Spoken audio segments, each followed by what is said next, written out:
Sometimes I'm hard on the things I love and care about. For anyone who watches this channel closely, I've leveled more than a fair share of criticisms towards the Ilclan era, while also heaping upon it praise when it's due, which is very much more often than not.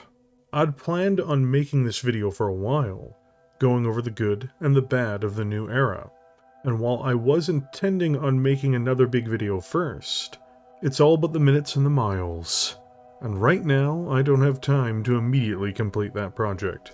So, instead, in this piece, I'm going to talk about how now, after the last core opening books of this new era have been released, I see the Ilclan era, for its good and for its ills, from where it started to where it is today, and why I'm very much looking forward to its future, and why I think it is very bright.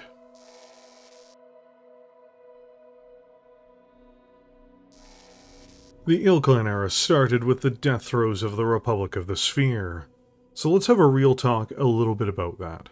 And mainly because, if we're honest, the Dark Age is an era that isn't universally loved by much of the Battletech audience.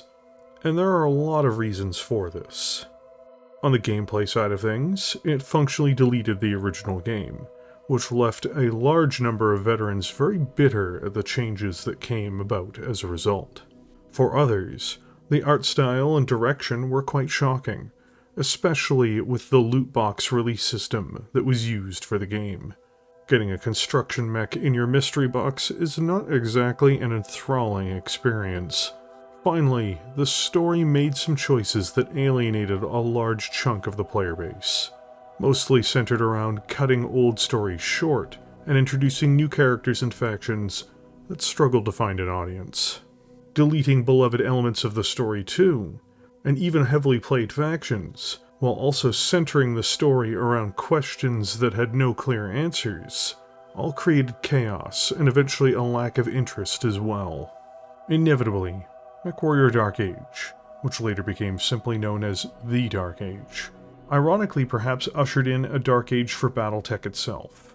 It wasn't intended, and there were other parts behind it too that weren't directly tied to the game, but this is one of the grimmer portions of the game's history overall, even if I am giving a bit of a simplified telling of it.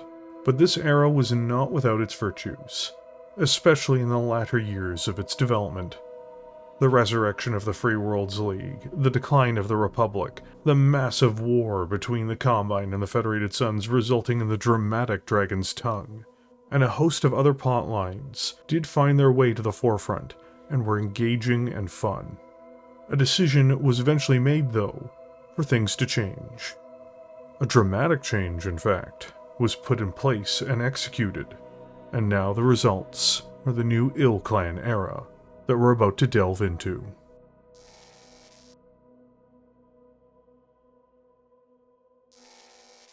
While I am sure there are going to be some who disagree, and while it was undoubtedly exciting, as I found it exciting at the time too, to be clear, the new era, named the Ilclan era, got its start in Hour of the Wolf and the sourcebook named Ilclan. It starts with the destruction of the Republic at the hands of Clan Jade Falcon and Clan Wolf, with the entire scenario inevitably ending with a wolf victory. Clan Wolf was ushered in as the Ilclan. Much of the universe still has been reacting to this outcome since then, and we've barely moved past the immediate events after this even. Now, as people are aware, I'm not a fan of Clan Wolf, and I didn't enjoy Hour of the Wolf, or really the portrayals around it. Ilclan the sourcebook was definitely a stronger interpretation of the events in my opinion, but it still felt very much forced. To quote Illidan Stormrage from Warcraft 3's expansion pack, however, sometimes the hand of fate must be forced. Not everything will end up being perfect, and this felt a bit like a fumble at the gates, even if it wasn't wholly repulsive. The truth was, though, how does one put an end to the Dark Age while still opening up new story opportunities? In other words, what were the alternatives that wouldn't just lead to more of the same in many respects? It's a difficult position to be in, and the developers went with the bold approach of basically saying, the clans have taken Terra, and the Ilclan has been created. A new Star League is upon us. Regardless of anything else, this has created the catalyst for conflict and drama in the setting, all while giving it a chance to pivot in a new direction, and that is a good thing. There have also clearly been some changes in tone in the story that have come shortly after this launch too, with novels like Redemption Rights by Jason Smetzer really setting a different tone from what had come from Hour of the Wolf, evolving on what had taken place while still creating more stories. The potential for the era really started to present itself not with this opening, but really with what followed afterwards. The Ilclan and Star League themselves, at least at the start of all of this, were really the least interesting portion of it, though I do have a bit more to say about that later.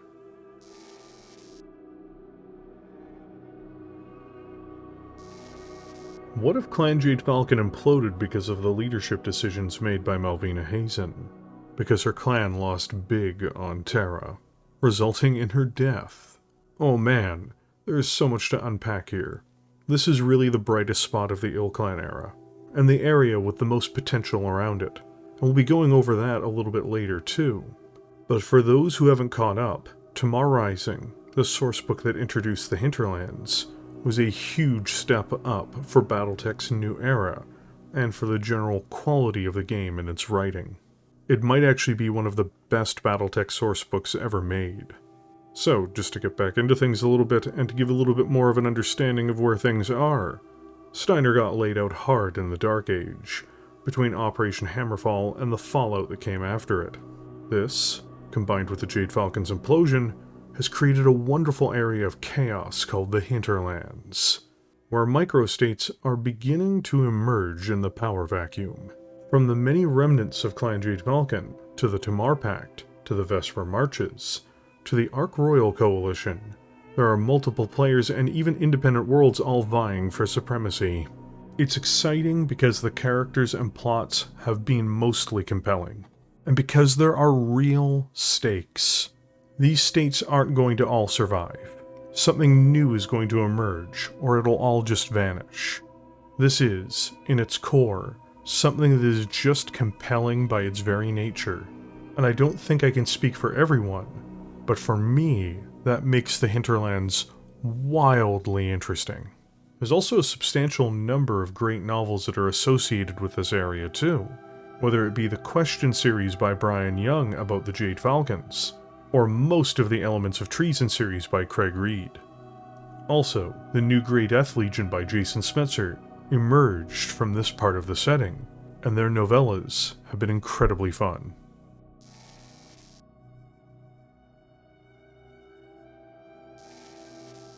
The first sourcebook I reviewed on this channel, and one I still enjoy to this day, even if a bit of the shine has come off of it since its arrival, is Empire Alone, and it is a ton of fun. It follows up on the storyline that the Free Worlds League had since the latter portion of the Dark Age. It also engages with the Wolf Empire, parts of the Capellan Confederation, the Marian Hegemony, the Duchy of Endurian, and the Magistry of Canopus. The League, having pulled itself back together in recent times, is forced into political and diplomatic chaos, while the Wolf Empire is struggling with the same sickness that Malvina Hazen's Jade Falcons did, only not quite as badly. The Empire is unwilling to go into the night quietly, and is more than willing to fight for what it still has.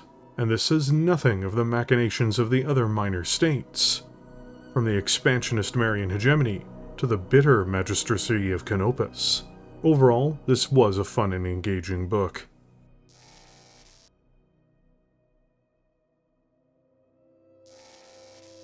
It can't all be good. I wasn't a big fan of Dominions Divided, though the novels connected to it, mainly about the Davion and Kurita side of this conflict, is probably my favorite Battletech novel ever, which is Damocles Sanction by Michael Ciravella. The real place that suffered were the Ghost Bears, but there are still silver linings in all things. It hurt me to give this a rough review when it came out, and I still stand by that review, though I am going to be talking a bit about more what's going on here later, as I do hope this side of things was just an anomaly, and that better things are to come.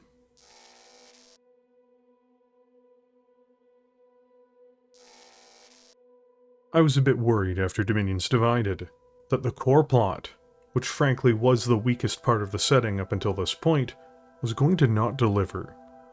But I am overjoyed that I was proven wrong, because Ilclan's Eyes Only and the novel Trial of Birthright by Michael Ciravella delivered.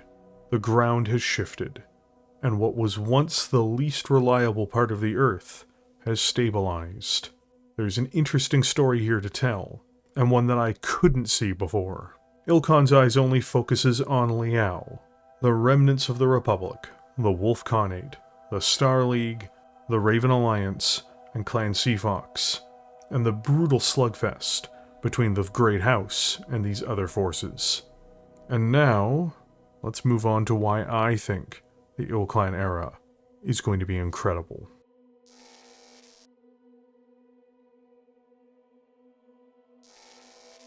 So, I kind of did a quick overview of the era so far without giving too many details. I just wanted to start by doing that before I get into why I'm excited about all of the things that are going on.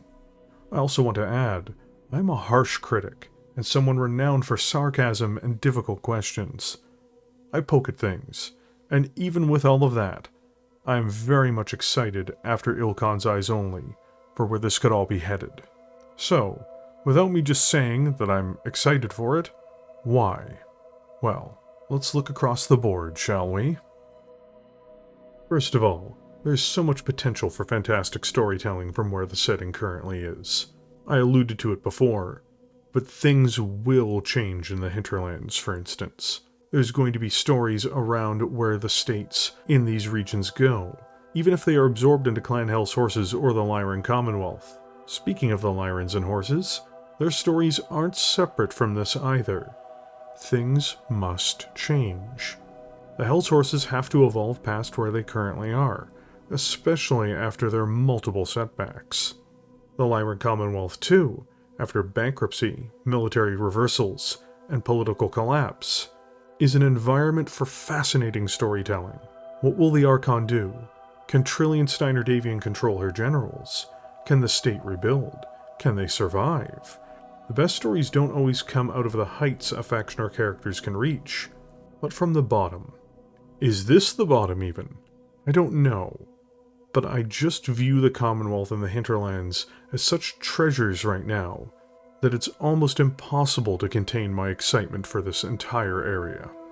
Even when I was feeling down about Terra or the Dominion, this was the one spot of the current lore that has always shined. Will the hinterlands factions unite? Will one hinterlands faction just win? Will they get devoured by their bigger neighbor? Things can't stay as they are, but that's great. What stories are we going to see as this all unfolds?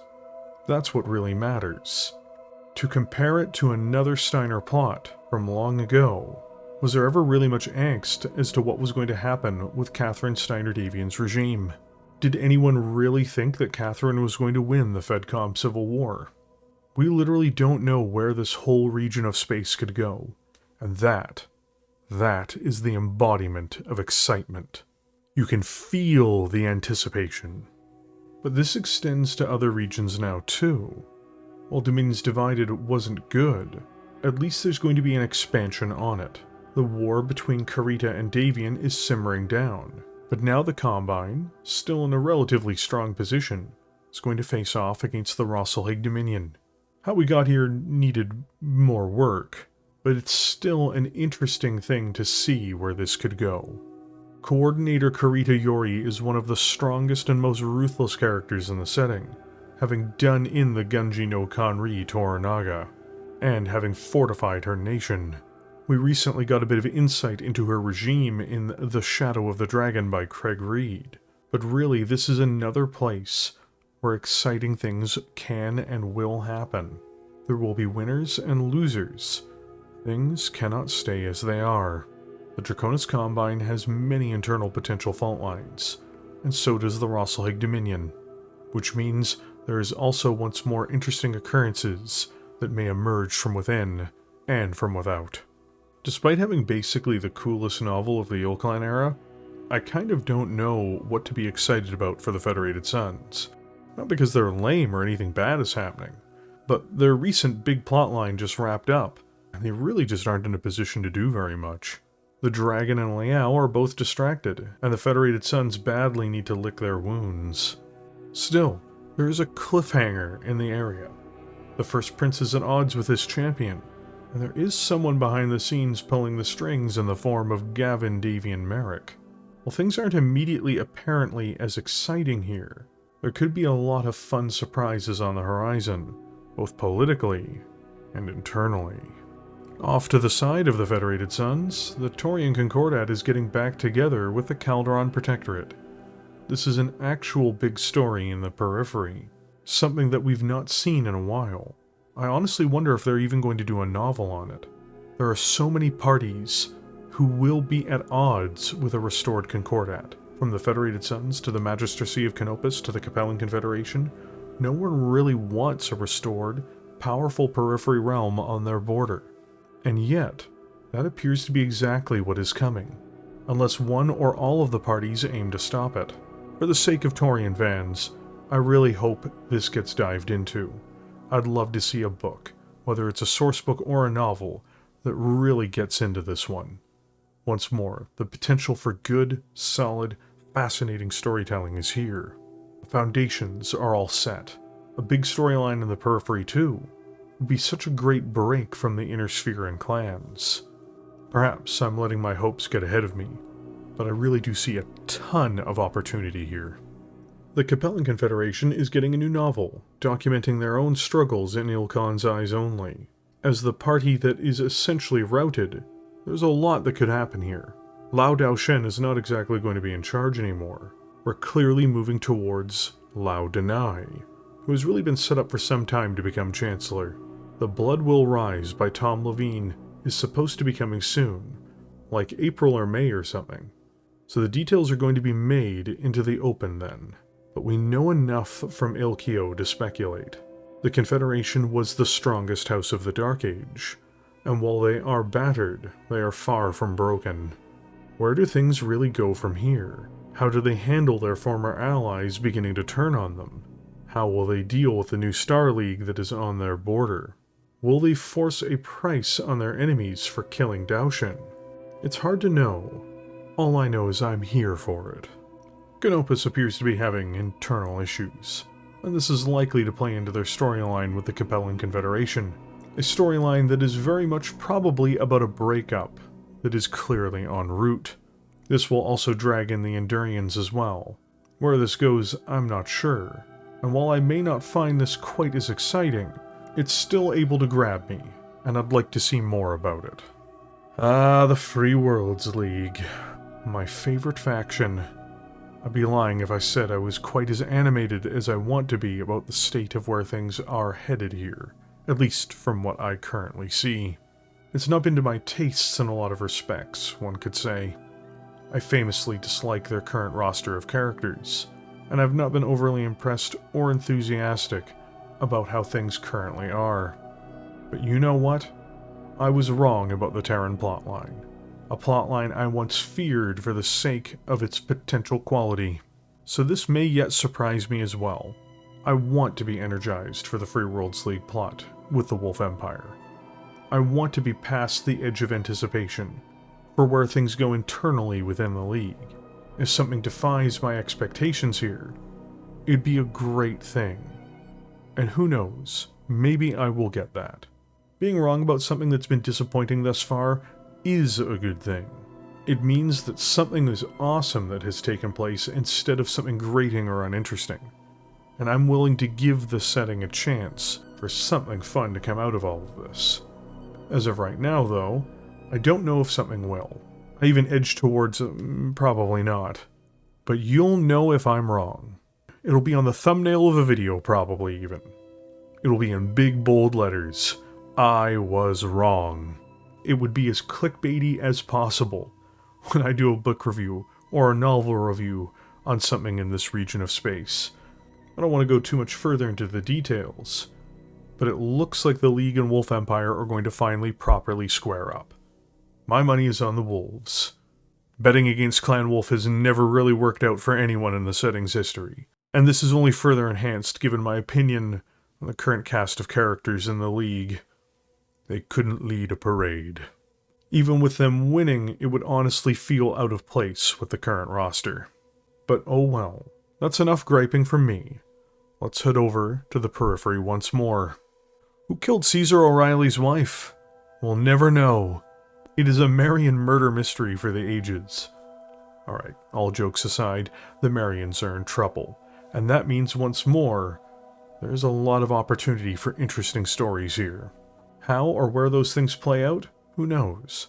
Especially after getting beaten up by the Duchy of Tamarind Abbey. It's hard to imagine the Marians rallying to a giant success anywhere. But can they hold on? That is the real question. Again, there are stakes, and stakes are fascinating. So this brings us to the center of the plot, the Ilclan era itself. I mentioned before that I'd been worried and even disinterested in this segment of the plot.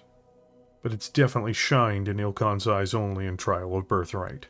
But there is a lot here because the tone and presentation are just vastly improved from Hour of the Wolf. This doesn't mean I enjoy Clan Wolf, my word no. But it's made reading their input very much that of an antagonist for the most part, which makes it much more digestible.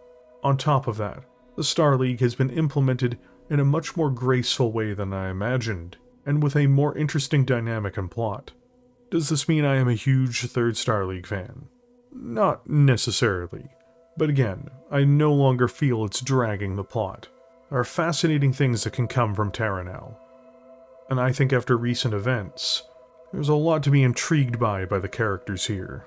There's a clear power struggle within the League between various players, and that's just between Clan Wolf, the SLDF, and Ilkhan Alaric himself, not to mention the administrative state forming around it. There's also power plays being made by the Sea Foxes and Snow Ravens, and while the former doesn't interest me, the latter has become an absolute unit. The Raven Alliance really shined in the latest sourcebook, and I am eager for more. A new disruptive force playing within this space is a ton of fun, and once more creates conflict points and intrigues that are worth finding out about. Much like every other environment I've talked about so far, things can't stay as they currently are in this space. Alaric's position looks difficult militarily, but dangerous politically, despite his power demonstrated so far. In other words, even here, in the place I was once reluctant to even cast a glance towards, I have become excited for what is to come. There are so many possibilities, there is so much that can happen, and there are so many stakes, that it makes the setting feel alive in ways it hasn't for a very, very long time. There's still things I'm not a huge fan of, or that I'm avoiding, the Sea Foxes being the main example that comes to mind. But I hope that changes eventually too, because right now, the story is in a place where the lore could go in a completely wild, yet satisfying direction. It can go to places we've not yet seen, or it can head down roads that are familiar and hopefully well executed, but it will be satisfying either way. But really, the excitement comes from the fact that we don't know the outcomes. We don't know where things are headed, and that's great in a lot of good ways. Could there be a couple stories that are a botch out of the ones that we've just talked about? Sure, there will always be a botch here and there, but in most of my lifetime, I've never seen so many positive avenues for things to go. I've never seen so many exciting options. It's never felt like there are stakes like there are right now. And that is why I think there is a bright future to Battletech's lore, and really in ways not since the clan invasion or succession wars. We'll just have to see if this lives up to the hype, but I actually think it will, which is kind of crazy to me.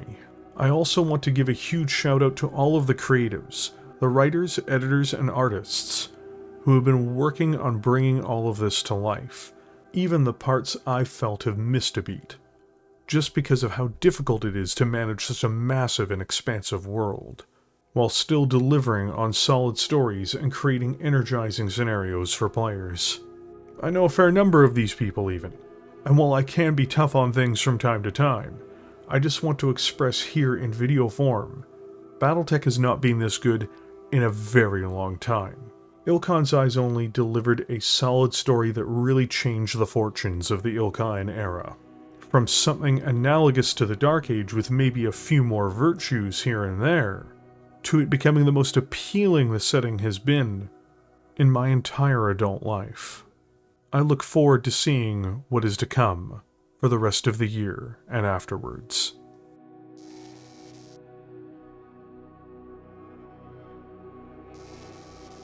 I had the privilege and honor of being able to ask Ray Arrastia, the line developer for Battletech, a couple of questions regarding the era, now that I've finished my thoughts on it, and he was kind enough to answer. There are plenty of other incredible people who've been involved with this, as I mentioned before, but there are only so many questions I can ask for these videos, and I think everyone here benefits at least a little bit from it. But know there are many other people who have made valuable contributions. Thank you for agreeing to answer a couple of questions for me, Ray.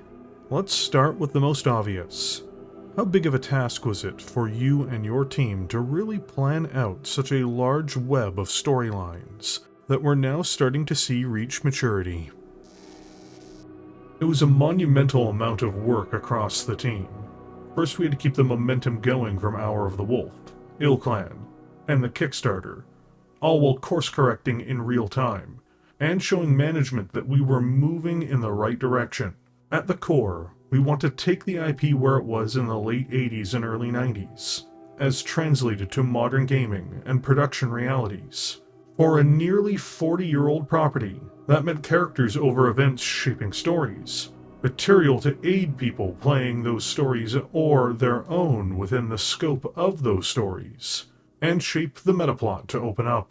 A couple of years back, we gathered up the key contributors to Battletech and held a summit, like in the old FASA days, to lay all the main plot points of the plan, how we got here, where we aim to go, and expanded the plans into multi-year phases. Within a year, we held another summit, bringing in all our regular freelancers and staff with an overview. Having the entire team working from the same page means we're less reliant on one spine story, one point of view, one faction or other dominating. We can have something like genre fiction with Voidbreaker, which could have once been considered spine because it tells a story that is key to the metaplot, and was a story we needed told. And you can get something like Skulk of Foxes, where the story isn't needed by the metaplot, but the backdrop of the story does serve to move the metaplot along. Are we going to see a lot of in-lore consequences, for good and for ill, over the coming years as these stories are explored? Oh yes, but some things will take a while to pay off. Which broad conflict zone is the one that you're the most interested in at the moment? There are several things I'm looking forward to that I can't talk about yet. As of 3152, I'm interested in the Tamar Pact, GE's Clan Jade Falcon, and the Wolf Empire.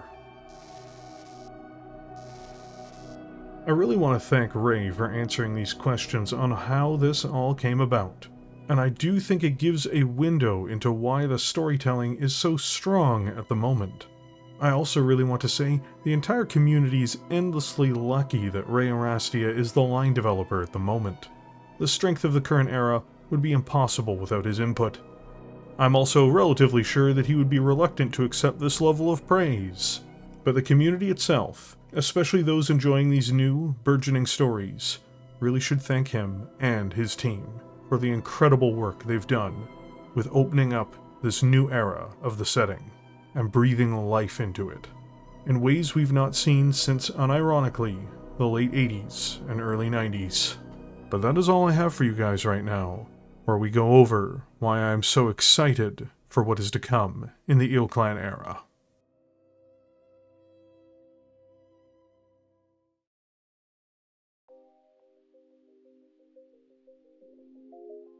Thank you all for joining me here today. Again, I really can't thank Ray enough for answering a few questions at the end of this. I hope I wasn't too vague. I did want to go over basically everything that we've kind of seen in a broad way before talking about why I'm excited, which is really that everything is open. There's so many story opportunities to be told. There's so many character stories we're going to get to see.